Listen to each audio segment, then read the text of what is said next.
What's up, YouTube? So today I'm gonna quickly, just because I can, try to show you what I have done to my Glock, how I got a light trigger, and to prove, because there's people out there that don't believe that my trigger is this light, or with little to no modifications. My gun is a Glock 30S, as it says here. It is modified, of course. If you see my channel, I shoot very hot loads, 460 rolling almost, hotter than 45 super. So I've been had this brake. I tested it before, but things weren't working out. But I realized later that it was my guide rod that was busted, my DPM guide rod that I always swore by. But in doing so, I discovered that the triple recoil spring, while it's not a gimmick, it complicates things more than it makes them better. And it was a cause of a lot of issues that I was having before. Mainly issues like, well, people think I have reliable ETS mags, but recently they were unreliable. I mean, well, not recently, but more like the last year. Well, basically ever since I got it, I've had reliability issues with the ETS mags, and I never realized that it was the DPM guide rod that was the problem, and that was because the DPM guide rod has like a buffer, like a stronger spring that works basically when the gun is almost fully, when the slide is almost fully backwards. And what it would do is basically short stroke. And like the ETS mags are very finicky. Like they like the slide to go all the way back.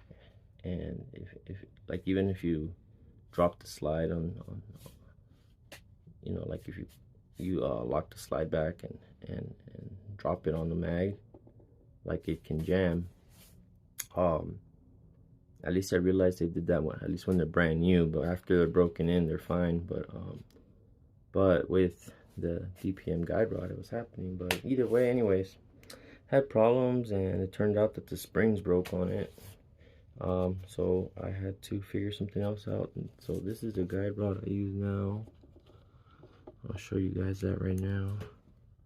It is 13 pounds, and basically it's a DPM, not a DPM, a Galloway guide rod with a Galloway mainspring with a DPM large spring or outer spring. This is basically one of the DPM springs. It just happened to be the one that worked for me. So these were good, but it was the other two springs that broke. A factory sleeve, guide rod sleeve. So basically broke down my factory guide rod and jacked this piece out of it. And then I basically just bought a hex bolt at the hardware store to keep everything. You don't really need it, but I like to just keep it like this, held down, and then I can replace these springs. But basically I just need one spring with this guide rod. I do have another guide rod that is 19 pounds.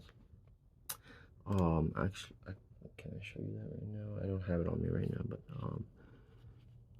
I'll make another video on these specifically. But yeah, this is 13 pounds, and I test the strength with a luggage scale.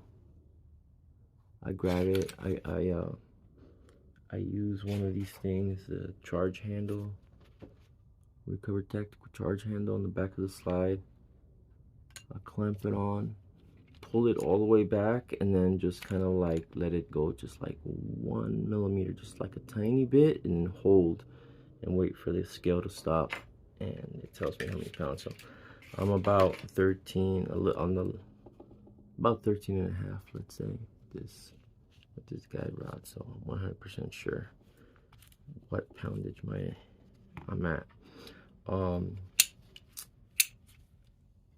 I have a KKM barrel, and this is a CAC $15 comp, which is actually very strong. Heavy, it's steel, and it's like coated, so like it's like pretty scratch resistant. It's very nice for less than, you know, 15 bucks basically on eBay.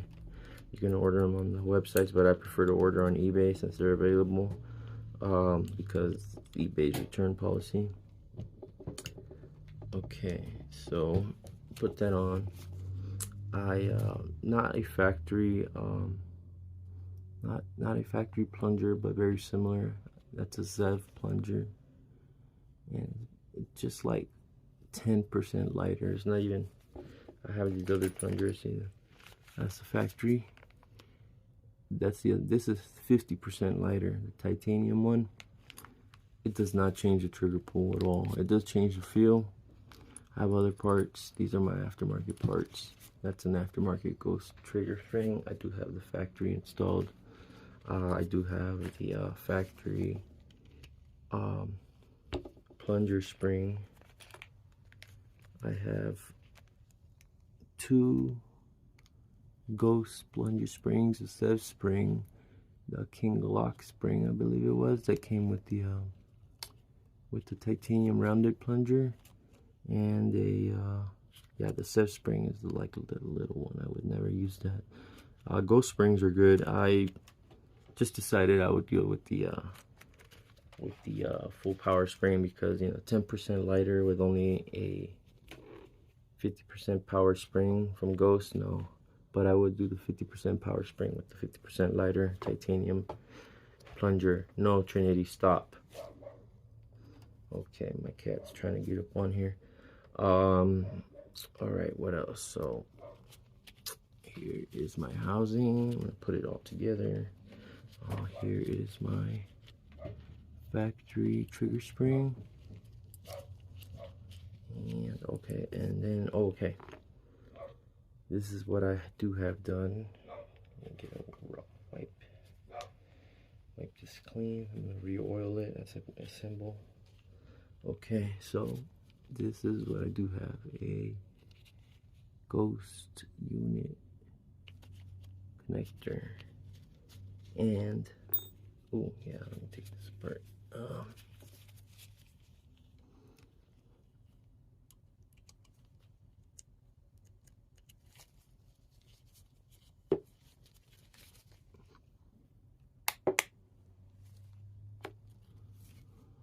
All right, so these are this is what I have on the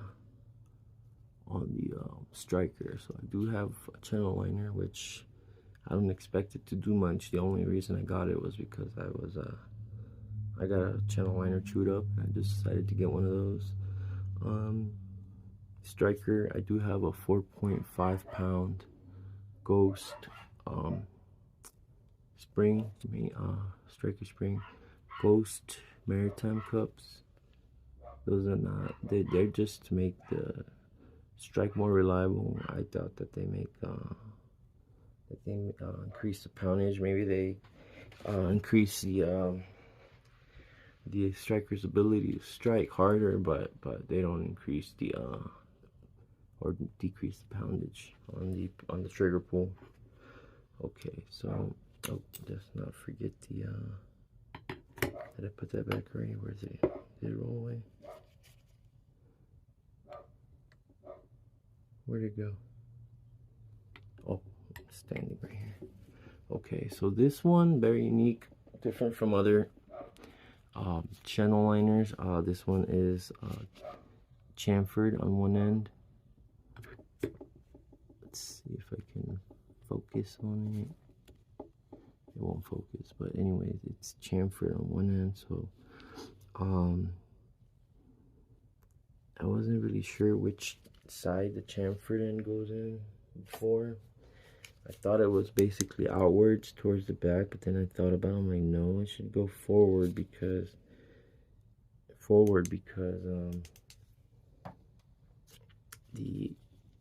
looking at it, I realized that the cups actually exit out the front and then come back in when this is moving. So I'm pretty sure the chamfer goes forward. If I'm wrong, please let me know. That was just, you know, eyeballing it and seeing where things would be. It looks like that to me. Both ways, I never had a problem. So put that in. Okay. Oh, and this, let's see. Let's pull this out. Get this thing out of here. Okay. And to show you that it is a factory spring in there, a silverish one. Okay. So it goes right up in there. You grab this, if you didn't know, put it, the stud goes in the back right there, and you hold it with the plunger, it'll stay in place, right? Okay, and then make sure everything goes back in, and grab the back piece, slide it right there, grab your handy dandy, and then I go along the back top there, push down, don't press up hard, just press up on it and then press this one down. Whoa, whoa, whoa, whoa. Okay, press it right there. I'm stuck somewhere. Am I? Oh no. Alright, if I was out of the camera, sorry, but it's not a video to show you how to do that. Okay, so I like to press this plunger down and push this forward too. Alright, so now you see what's done there. Now I'm going to assemble this. I put this thing halfway because for some reason it doesn't, the trigger bar does not like to go in together with it assembled fully for some reason. I don't know why. At this particular connector. Alright, so I'll put this in here. Okay.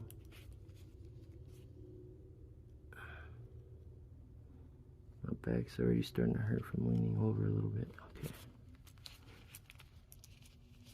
And then bam, and now I can push the connector the rest of the way in. This is not gonna, like, it usually stays there, but that's fine. It won't do it with this connector. Put it in your frame. Put the trigger part in first. Oh wait. Yeah. Put the trigger in first, and you get your housing in. And before you push it all the way in, because this thing's kind of like not out, what you're gonna do is you're gonna stop right there, right? And you grab your trigger bar right here, and you push it down, and just like that, push it down with the trigger bar. Very simple. Alright, I'm back again, motherfucker. So I had a battery problem, so that was the deal. So where was I? Alright, yeah. So we had just got done putting this goddamn trigger housing in. Okay, so everything looked good, and I just want to show you here. Let's do a close-up. Is it always this blurry? Let's do one, because now I can focus. Okay, look at this. Ooh, we got a little bit of dirt right there.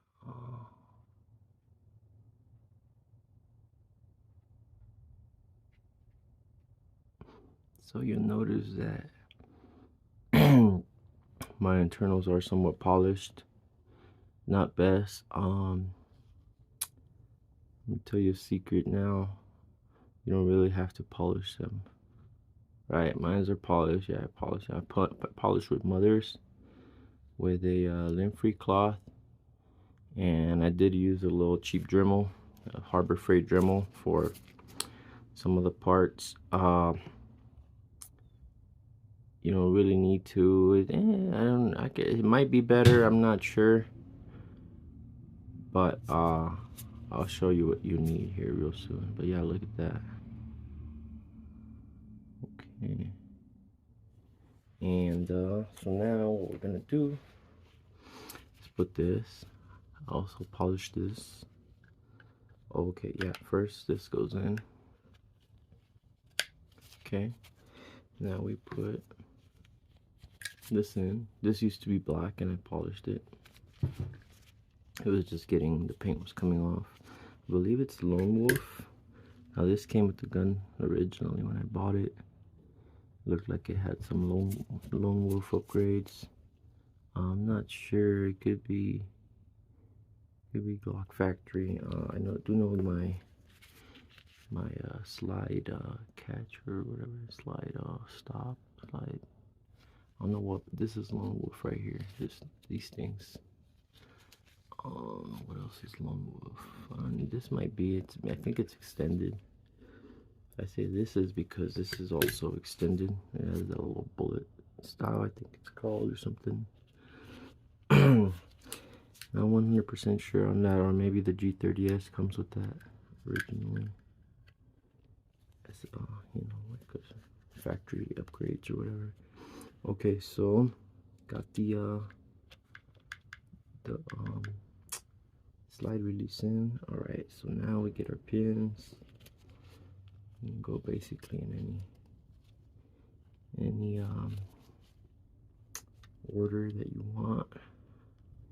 Oh, actually, this one I could I'll put in the fat one first. Okay, so you go, and when it stops right there and it can't go in, you mess with this, push it forward or backward, forward, back. Oh, there you go. One of the two directions. It'll do like a double click, and that's how you know it's in all the way. But you can double check and make sure that both sides look the same. And now you push this in. And this one you can't get all the way in, so you're gonna need your little punch again. Just go like that sideways. And flush on both sides. I don't know, I think this side is in more. I mean, I'll try like, yeah, there we go.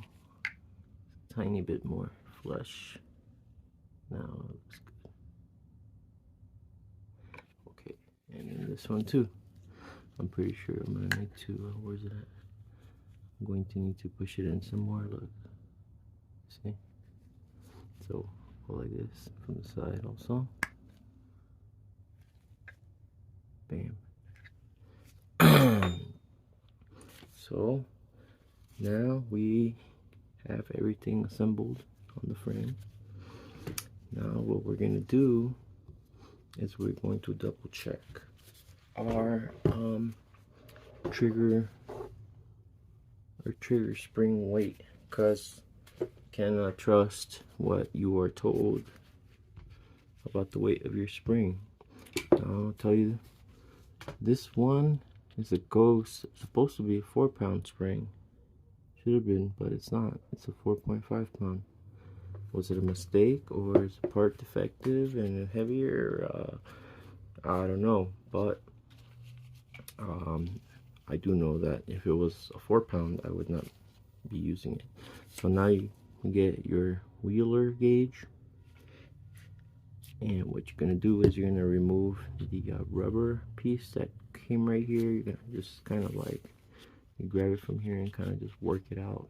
It'll come out. Put grip tape on the tip here and get that hair off. I got cats, so yeah, I got fur around the house. Wrap it with some grip tape pretty tightly. Hit it with quick flame heat to get it nice and tight on there. Because now we're gonna use this to pull the striker spring right here while it's assembled. So you grab that and you just start pulling back, and you just pull back until you Sometimes it's gonna do that. That's fine. Just try again. You just gotta make sure that you're like perfectly straight, and it's kind of like at an angle. So like you're gonna need. Let me see. So when you hold it, you're gonna need to basically hold it like kind of like inwards a little bit. Let's see. Try to put it straight on the camera. Okay, so if you're right there, basically gonna go like that, like not perfectly parallel, but a little bit in, and this one's gonna be kind of downwards a little bit. So, and you're just gonna kind of try to keep that very steady. Practice probably will not make you perfect, but it'll get you there close. So let's see what this is reading here. Okay. Yeah, I think I might get it. I forgot. It's difficult. Oh, you know what? And then I got some oil on it. I'm pretty sure. Because I wiped it with like a Q-tip and some oil. Ooh, I forgot to oil some parts. We'll get to that. You know what? I'll just skip the oil today. But you do gotta learn to know where you gotta oil. Alright, hopefully that works. And so here we go. Try again. Make sure it's on 0. Okay. Hey guys, no fighting. God damn.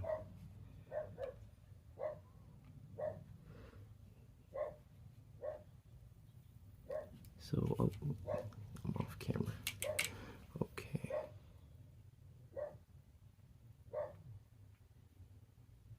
Why does this feel so hard right now? Gonna go almost all the way back. Don't hit that back. Don't hit that back. And then see, a little over 4 pounds. But you know what? Maybe I didn't get close enough. Let me. You gotta kind of like tap the back or get very near it. I think I didn't get very close to it. So let's try again.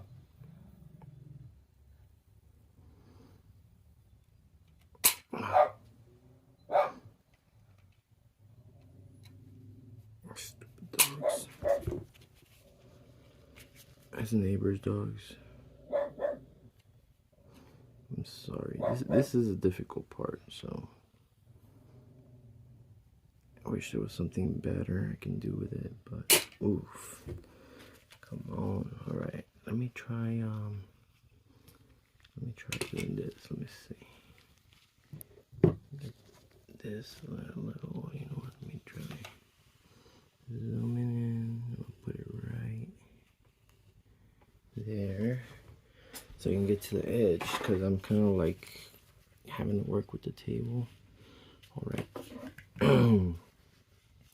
Okay, so what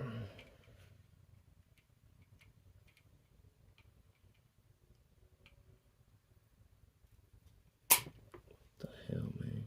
I think my grip tape's not even gripping anymore. Why is it not grabbing at all? Come on. Jeez. It's like it doesn't, you know, that this and it's good because, you know, this thing is very slick. That's how you want it to be. Okay, come on. Wow, can't seem to grab onto it now. Okay, I'm gonna try this angle. Nope. Try this angle.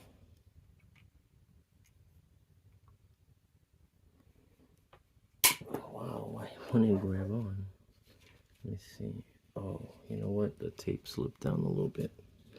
So I'm not even, the bar's not even grabbing it. Okay, So that's good to note. Sorry guys, you gotta work with me here. Let's see. Alright, so yeah, I had to basically push the tape up because it had worked its way down. I hope it's easier now. Alright.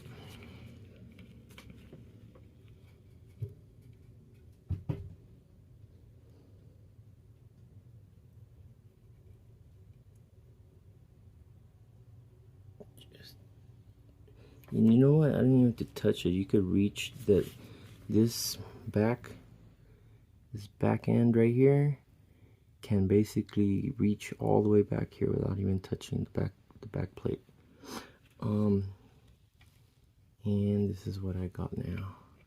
This is 4 1/4 pounds. So that's my trigger pull weight. 4 1/4. All right. So now let's put together. Let's see now. Put it right there. Okay. And this is another thing I'm going to show you right here. Okay. So to make sure your connector is installed properly, this is how you check it. So as you bring your slide back on, you see right there, it's got a touch, like it's got a barely, this end right here, it's got a touch. Let me use something as a pointer.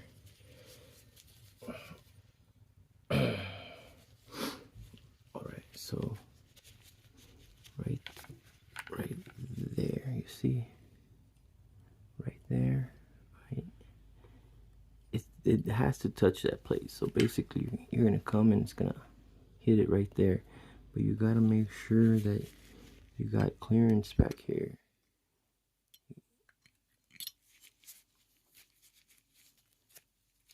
You gotta make sure you got clearance back here. Just make sure that this is not too far this way or too far back. So basically just how you see it right there, that is 100% perfect. I'm not gonna lie, that's how you want it right there, to give you like that little as you're going back. Okay, don't let nobody fool you. This is the way, you know. Cheek, right? And then bam. Function check it. Okay, so now we're gonna do our trigger pull. Let me zoom out a little bit here. Okay, trigger pull, and I am zeroed. And let's see. Okay, so right there. Ooh.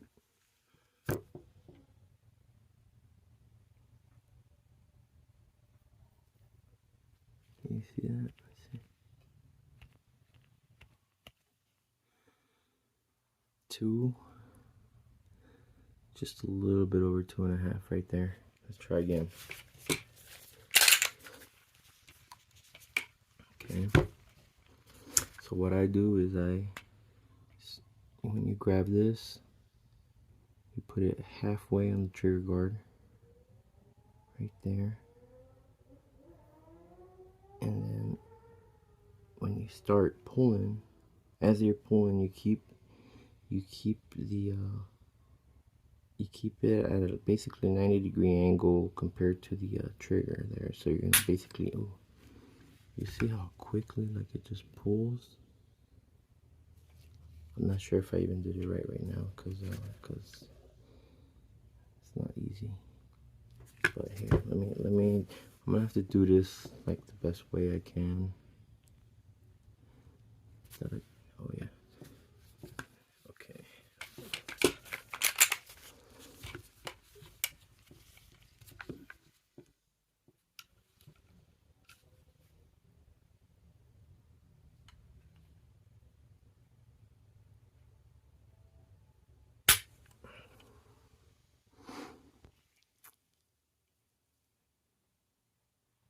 2 3/4.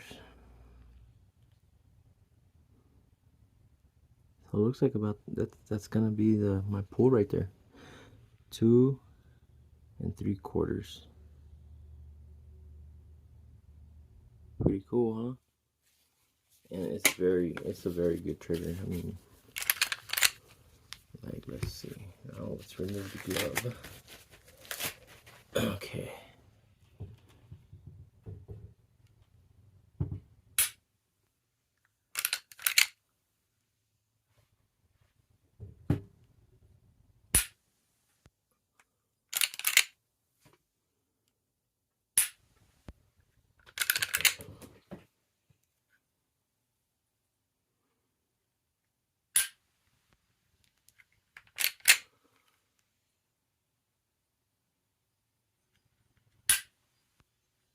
How about that, huh?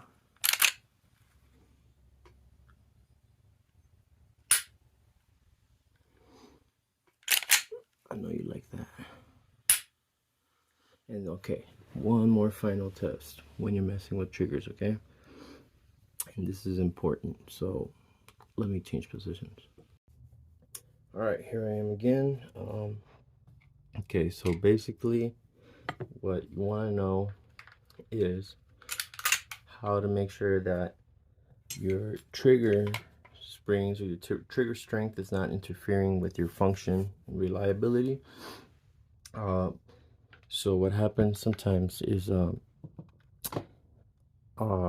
you can, well, like I have a light recoil spring, and if your trigger springs are too strong, you won't go into battery. So hence why I'm using a lighter trigger, because you know, some people, I mean me, I did used to use a 6-pound spring, but that would interfere with my use. So but anyways, you always want to do this no matter what, to make sure that your functions are correct.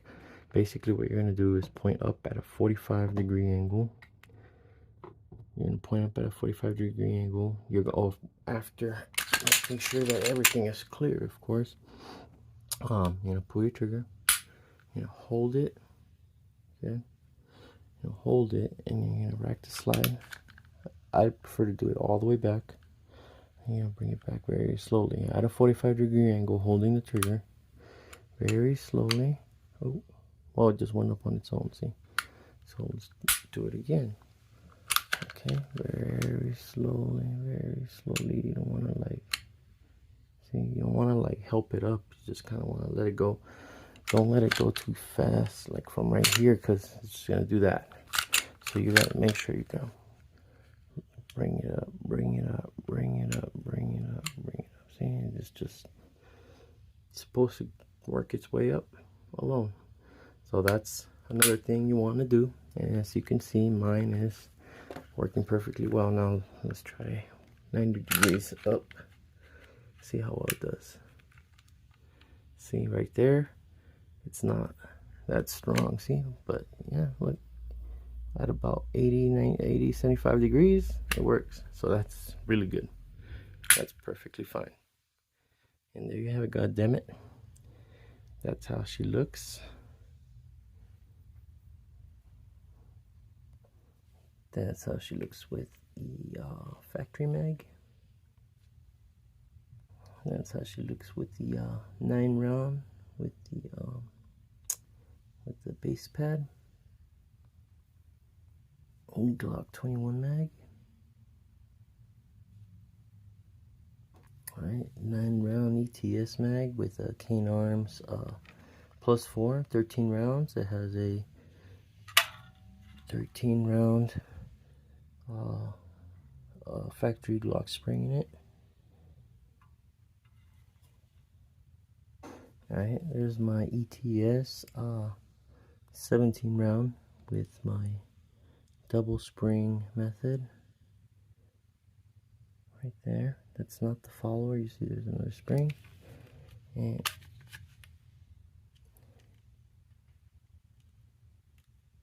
an X grip, of course. Oh, there's a KCI mag. This one also modified, Glock internals, two Glock 121 and one G30 spring inside. Pretty reliable. It also has a Gen 1 follower that has been modified. Can you see it? No, you can't see the back is cut to fit full-size springs because these tilt. Gen 2 followers don't tilt, which will not make them reliable. And there is the 30 round ETS mag with also my double spring method, two factory Glock springs in it. And you see the divider right there.